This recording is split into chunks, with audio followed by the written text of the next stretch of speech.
Garet, kok harga kopinya beda ya sama yang di menu? Coba lihat.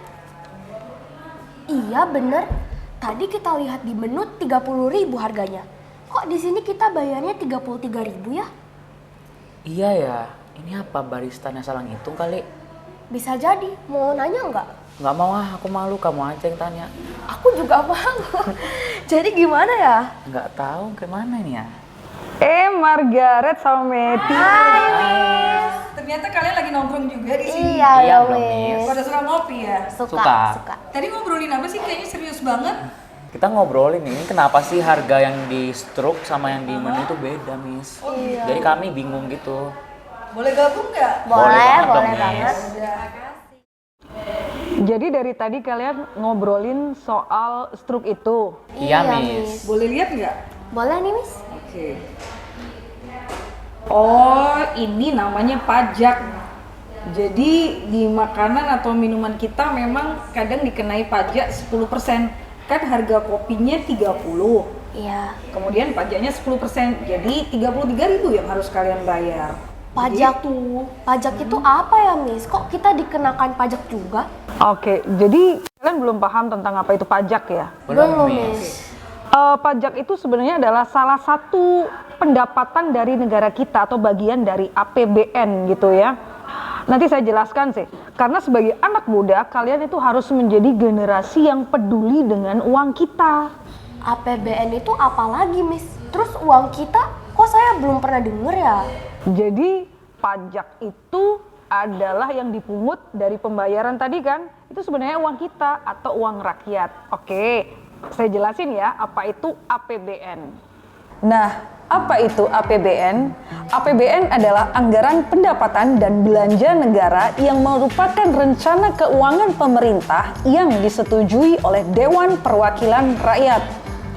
APBN berisi daftar sistematis dan terperinci tentang penerimaan dan pengeluaran negara dalam 1 tahun anggaran yang dimulai dari 1 Januari hingga 31 Desember.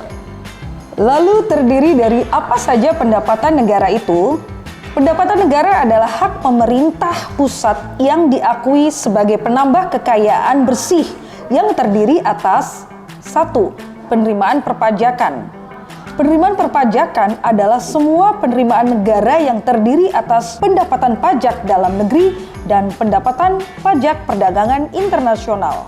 Pendapatan pajak dalam negeri terdiri atas pendapatan pajak penghasilan, pendapatan pajak pertambahan nilai barang dan jasa seperti pajak makan dan minuman kopi tadi yang terdapat tambahan 10% pada struk pembayaran, pajak penjualan atas barang mewah, pendapatan pajak bumi dan bangunan, pendapatan cukai, dan pendapatan pajak lainnya. Yang kedua adalah penerimaan negara bukan pajak atau disingkat PNBP, yang merupakan pungutan yang dibayar oleh orang pribadi atau badan dengan memperoleh manfaat langsung maupun tidak langsung atas layanan atau pemanfaatan sumber daya dan hak yang diperoleh negara. Yang ketiga adalah penerimaan hibah. Penerimaan hibah adalah semua penerimaan negara baik dalam bentuk devisa dan atau devisa yang dirupiahkan, rupiah, jasa, dan atau surat berharga yang diperoleh dari pemberi hibah yang tidak perlu dibayar kembali dan yang tidak mengikat. Sedangkan belanja negara adalah salah satu instrumen kebijakan fiskal yang memiliki peranan penting yaitu menggerakkan perekonomian nasional di tengah ketidakpastian global maupun domestik. Kemudian, apa saja fungsi-fungsi dari APBN? APBN mempunyai 6 fungsi. Yang pertama adalah fungsi otorisasi. Fungsi yang kedua adalah pengawasan. Fungsi distribusi merupakan fungsi yang ketiga. Selanjutnya adalah fungsi perencanaan. Yang kelima adalah fungsi alokasi. Fungsi yang terakhir dari APBN adalah fungsi stabilisasi. Nah, bagaimana dengan APBN di tahun 2024 ini? Pada tahun 2024 ini, APBN mengambil tema mempercepat transformasi ekonomi yang inklusif dan berkelanjutan. Dalam hal ini digunakan strategi kebijakan jangka pendek dan jangka menengah panjang. Adapun belanja prioritas untuk tahun 2024 antara lain pendidikan dianggarkan sebesar 665 triliun. Untuk perlindungan sosial, anggaran sebesar 496,8 triliun. Dalam dunia kesehatan dianggarkan 187,5 triliun. Infrastruktur sebesar 423,4 triliun. Untuk ketahanan pangan sebesar 114,3 triliun. Hukum dan Hankam sebesar 331,9 triliun. Serta pembangunan IKN sebesar 40,6 triliun. Wah, ternyata pajak itu penting banget ya, Miss. Apalagi buat pembangunan negara kita. Khususnya yang di IKN tuh, Miss, di provinsi kita. Betul sekali. Selain pembangunan IKN, sekarang di Kalimantan Timur sudah ada jalan tol kan.